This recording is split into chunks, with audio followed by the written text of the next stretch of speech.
जय हिंद। आज हम बात करेंगे यूपी स्कॉलरशिप 2022-23 को लेकर के 22-23 को लेकर के एक गुड न्यूज आई है, जो कि एक उम्मीद दिख रही है छात्रों का कि जो SC ST वाले हैं उनकी स्कॉलरशिप किस डेट में आएगी।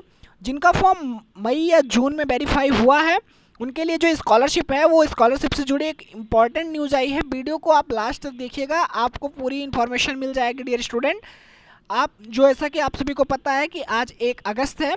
अब इस दिन से पैसा आने की उम्मीद है, यानी कहीं ना कहीं थोड़ा बहुत उम्मीद दिखने लगी है कि आप सभी की जो स्कॉलरशिप है वो भेज दी जाएगी।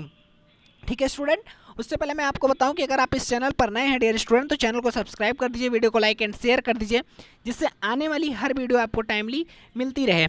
इस चैनल पर आपको यूपी स्कॉलरशिप से रिलेटेड, BTUP एग्जाम से रिलेटेड, पॉलिटेक्निक से रिलेटेड और जीकअप न्यूज़ से रिलेटेड अपडेट आपको दी जाएगी। अगर आपने अभी तक टेलीग्राम चैनल को नहीं ज्वाइन किया है तो उसका लिंक आपको डिस्क्रिप्शन बॉक्स में मिल जाएगा, वहाँ से आप जा करके ज्वाइन कर सकते हैं। ठीक है स्टूडेंट, जिससे आपको हर अपडेट वहाँ पे रिटर्न फॉर्म में जो होती है, आने वाले न्यूज़ सेशन की जितनी इन्फॉर्मेशन होगी वो सारी वहाँ पे आपको प्रोवाइड की जाएगी। यहाँ पे देख सकते हैं राजांश मिले तो 58,000 से ज़्यादा छात्रों को की शुल्क भरपाई। अब यहाँ पे आप पढ़ सकते हैं, मैं 1 बाय 1 पूरा पढ़ूंगा, आपको समझाऊंगा, उसके बाद में अगर आपको नहीं समझ में आएगा मैं आपको PDF दिखा दूंगा, आप पढ़ लीजिएगा। ठीक है, देख सकते हैं यहाँ पे लखनऊ से प्रेषित हुआ है कि प्रदेश में SC ST के 58,313 छात्रों को शुल्क भरपाई राजांश के फेरे में अटक की गई। वर्ष 2022-23 में इन छात्र की शिक्षण संस्थान की लापरवाही समेत कई कारणों से योजना का लाभ नहीं मिल सका था। उसके बाद में केंद्र सरकार ने छात्रों को राहत देने के लिए नए वित्त वर्ष में उनके आवेदन को एक नए सिरे से अग्रेसित करने की अनुमति दे रही थी, पर वित्त विभाग ने अब तक राजांश के भुगतान की हरी झंडी नहीं दी है। यानी देखिए, जो सरकार थी, जो आपका स्कॉलरशिप डिपार्टमेंट था, वो ये चाह रहा था कि देखिए काफ़ी स्टूडेंट का फॉर्म रिजेक्ट हुआ था, उसके लिए उनके लिए पोर्टल ओपन किया गया था।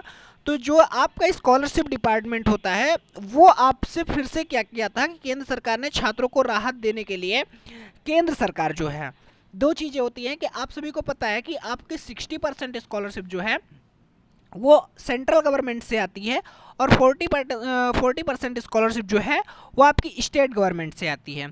तो सेंट्रल गवर्नमेंट ने क्या किया था कि कहा कि जितने लोगों का फॉर्म रिजेक्ट है उनके लिए फिर से ऑप्शन दिया गया। कब से कब तक पोर्टल ओपन हुआ था सारा कुछ हम आपको बताएंगे। तो उनके लिए क्या किया था कि ऑप्शन दिया था कि आप फिर से करेक्शन करिए और फॉर्म वेरीफाई होगा और फिर से आपको स्कॉलरशिप दी जाएगी। बट जो आपका स्टेट गवर्नमेंट है, जब तक आपकी स्टेट गवर्नमेंट स्कॉलरशिप नहीं देगी तब तक सेंट्रल गवर्नमेंट नहीं दे सकती है। ठीक है, तो आपका जब वो स्टेट गवर्नमेंट, अभी तक जो स्टेट गवर्नमेंट का वित्त विभाग है वो अभी तक ये चीज़ फाइनली नहीं कर रहा है कि आपको स्कॉलरशिप देनी है या नहीं देनी है। अब यहाँ पे देखेंगे तो लिखा है पिछले वित्त वर्ष में SC ST के तमाम छात्र छात्राओं को शिक्षण संस्थान के स्तर पर डाटा वेरीफाई न करने के कारण, रिजल्ट देरी से घोषित होने के कारण, बीवी व मान्यता देने वाले एजेंसियों के सीटों की संख्या, छात्र की प्रमाणिकता सत्यापित न करने के कारण इस योजना का लाभ नहीं मिल पाया। यहाँ पे आपको लिखा हुआ है कि पिछले वित्त वर्ष, तो आप लोग ये ना समझिए कि यहाँ पे बात पिछले जो पिछली क्लास में थे तब की हो रही है। ये पिछले वित्त वर्ष का मतलब कि आपका 1 अप्रैल, जो अप्रैल तक था, आपका 31 मार्च तक था, वहाँ तक की बात हो रही है। 1 अप्रैल से आपका नया वित्त वर्ष स्टार्ट हो गया, तो 31 मार्च तक की बात हो रही है कि 31 मार्च तक इन स्टूडेंट को ये ऑप्शन नहीं मिल पाया था इन तमाम समस्याओं के कारण, कि उनका किसी का डाटा कॉलेज से नहीं वेरीफाई हो पाया था, तो किसी का रिजल्ट देरी से आया था, तो किसी का एफिलेटिंग एजेंसी वाली प्रॉब्लम थी। फिर यहाँ पे दिखा है कि कई छात्रों का डाटा PFMS सॉफ्टवेयर पर पेंडिंग व गलत ढंग से रद्द होने से भी फंसा रहा। देखिए उसके बाद में क्या हुआ कि तमाम समस्याओं, बहुत जो लोग का जो पेंडिंग में था, PFMS पेंडिंग था, तो PFMS पेंडिंग वो ऐसे पड़े उसके बाद में वो रिजेक्ट कर दिया गया। 31 मार्च तक भुगतान ना होने पर इन छात्रों ने समाज कल्याण निदेशालय में शिकायत की। फिर जित आप लोगों ने कंप्लेन भी दर्ज की थी, वो उसमें भी यहाँ पे ये भी मेंशन किया गया है।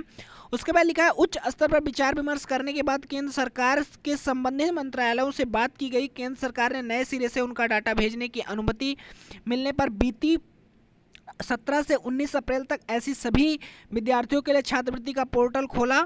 कुल 58,313 छूटे पात्र छात्रों का ऑनलाइन आवेदन आगे बढ़ाया गया। यानी इतने स्टूडेंट जो हैं उनका डाटा फिर से भेजा गया 31 अप्रैल से 17 अप्रैल से और 19 अप्रैल तक के बीच में। ये केंद्र सरकार मांगी थी डाटा कि आप मुझे डाटा दे दीजिए और फिर से आप फॉर्म फिल करवा करके उसके बाद में आपको स्कॉलरशिप दे दी जाएगी।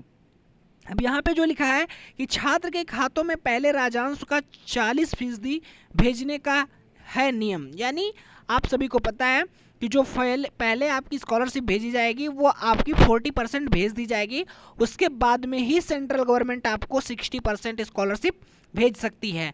तो ये रूल तो आप सभी को पता ही है, लेकिन सेंट्रल गवर्नमेंट आपके लिए तैयार है स्कॉलरशिप देने को, बट जो आपकी स्टेट गवर्नमेंट है वो उसका जो वित्त विभाग है वो नहीं रेडी हो रहा है, वो अभी हरी झंडी नहीं दिखा रहा है कि मुझे कब स्कॉलरशिप देनी है कब नहीं।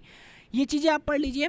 बता दें SC/ST छात्रों को 40% भुगतान राज्य सरकार और 60% भुगतान केंद्र सरकार करती है। ये आपको पता है, मैंने बता दिया है। नियम है कि जब छात्रों के खाते में राजस्व भेज दिया जाएगा तब उनका डाटा केंद्रांश के पोर्टल में साझा किया जाएगा। यानी रूल यही है कि जब स्टेट गवर्नमेंट स्कॉलरशिप भेज देगी उसके बाद में ही आपको जो डाटा है वो सेंट्रल गवर्नमेंट को भेजा जाएगा। इन छूटे छात्रों के खातों में राजस्व का 43 करोड़ रुपए भेजकर यह डाटा केंद्र सरकार में साझा करने की अंतिम तिथि 15 जून तय की गई थी। यानी 43 करोड़ रुपए भेजना था, 43 करोड़ रुपए भेज करके उसके बाद में जो इसका डाटा शेयर करना था सेंट्रल गवर्नमेंट को, केंद्र सरकार को, उसकी लास्ट डेट 15 जून तय की गई थी, आप सभी को पता है। लेकिन अभी तक प्रक्रिया पूरी नहीं हुई है, तो ये अभी तक पेंडिंग की पेंडिंग पड़ी है। समाज कल्याण विभाग के अधिकारियों के मुताबिक संबंधित फाइल फिलहाल वित्त विभाग के स्तर पर विचाराधीन है। यानी जो समाज कल्याण विभाग का कहना है, उसका कहना यही है कि जो इस डिपार्टमेंट यानी इससे रिलेटेड फाइल है वो वित्त विभाग के पास ही पड़ी है। वित्त विभाग जब फाइनल कर देगा आपको कि आपकी स्कॉलरशिप देनी है कि नहीं देनी है, जो कुछ भी है, जब वो फाइनल कर देगा तब आपका काम आगे बढ़ेगा। तो 43 करोड़ रुपए जो हैं, 43 करोड़, वो आप सभी के अकाउंट में भेज दी जाएंगी। तो ये चीज़ पहले अभी जो स्टेट गवर्नमेंट है, स्टेट गवर्नमेंट का जो फाइनेंस डिपार्टमेंट है यानी वित्त विभाग है, वहाँ पे अभी पेंडिंग पड़ी है। जब यहाँ से कोई न्यूज आएगी तो वो आपको इन्फॉर्म किया जाएगा।